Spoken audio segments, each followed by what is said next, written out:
Selamat siang anak-anak.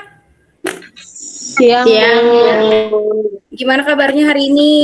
baik, Bu. Oke, dikarenakan waktu Ibu nggak banyak di sini, Ibu langsung masuk ke materi aja ya. Ada yang tahu nggak kita mau belajar apa hari ini? Nggak tahu, Bu. Keselamatan. Oke, kita hari lanjut ini aja kita ke akan materi. belajar Aku share prosedur screen dulu darurat, ya. Penanganan darurat pada kapal penangkap ikan. Nah, sebelumnya Ibu mau nanya nih, pernah nggak kalian kepikiran kalau kapal para nelayan terjadi kebakaran gimana? Dan kira-kira apa yang mereka lakukan pertama kali? Ada yang tahu nggak? Cari apar, Bu. Oke, kita langsung lanjut aja ke materi. Nah, prosedur darurat adalah serangkaian langkah atau tindakan yang telah direncanakan untuk menangani kondisi berbahaya atau tidak terduga di kapal, dengan tujuan melindungi keselamatan awak kapal, penumpang, serta mencegah kerusakan kapal dan lingkungan. Nah, di sini ada jenis-jenis keadaan darurat di kapal. Yang pertama, kebakaran atau fire. Dampaknya bisa kerusakan kapal. Yang kedua, kebocoran atau kapal tenggelam, kan, karena kapal tertabrak. Jadi dampaknya bisa bocor atau kapal tenggelam. Ketiga, ada orang jatuh ke laut atau man overboard disebabkan oleh cuaca buruk. Yang terakhir, ada kecelakaan kerja di kapal. Nah, di sini ada peralatan keselamatan di kapal. Yang pertama, ada life jacket atau jaket pelampung. Fungsinya yaitu membantu tetap mengapung di air. Yang kedua, ada lifebuoy, yaitu pelampung cincin. Fungsinya untuk menolong orang yang jatuh ke laut. Yang ketiga, ada skoci atau lifeboat, alat evakuasi saat kapal tenggelam. Itu kapal kecil ya. Yang keempat, ada alat pemadam api atau APAR yang tadi Riri sebutkan, yaitu untuk memadamkan kebakaran. Yang terakhir, ada alat komunikasi atau radio.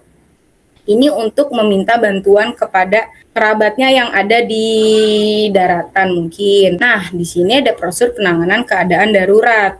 Yang pertama, prosedur saat kebakaran. Nah, yang tadi Ridi bilang juga, kita segera cari apar sesuai jenisnya. Yang kedua, ada prosedur saat kebocoran kapal. Nah, jikalau kita tidak memungkinkan untuk membenarkan yang bocor, bisa jadi evakuasi diri, yaitu dengan cara menggunakan lifeboat tadi, kapal kecil. Yang ketiga, ada prosedur man overboard. Nah, prosedur man overboard ini mungkin kita bisa melemparkan pelampung life jacket itu ke orang yang tercebur di laut dari atas kapal. Nah, yang terakhir, prosedur evakuasi atau abandon ship. Nah, mungkin ini bisa juga pakai life jacket, yaitu evakuasi diri juga ke lifeboat tadi. Nah, di sini ada tugas dan tanggung jawab awak kapal. Yang pertama, nahkoda. Ada yang tahu nggak nahkoda tugasnya ngapain? Nyetir kapal, Bu. Betul. Nah, yang kedua, awak kapal. Kira-kira tugasnya ngapain? Ada yang tahu nggak? Kurang tahu, Bu.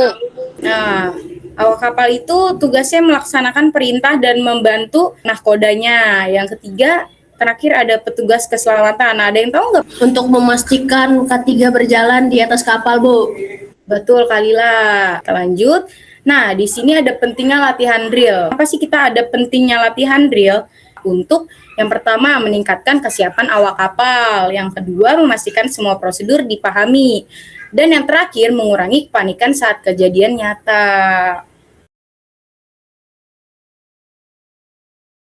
Nah, sebelum itu ada yang mau ditanyain nggak dari yang sudah Ibu jelasin? Enggak, Bu. Udah ngerti. Udah cukup. Bu.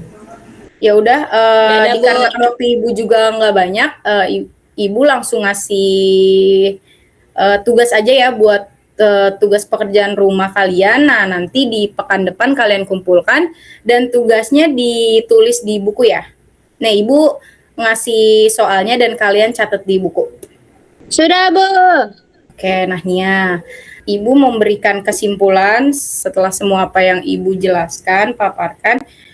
Prosedur darurat sangat penting dalam kegiatan penangkapan ikan karena kondisi di laut tidak dapat diprediksi. Dengan memahami dan melaksanakan prosedur dengan baik, resiko kecelakaan dapat diminimalkan dan keselamatan awak kapal dapat terjamin. Oke, sampai sini aja pelajaran Ibu hari ini. Jangan lupa minggu depan mengumpulkan tugas PR yang Ibu kasih. Ibu tutup. Wassalamualaikum warahmatullahi wabarakatuh. Waalaikumsalam warahmatullahi wabarakatuh. Bu, kurang lama Bu jimitnya.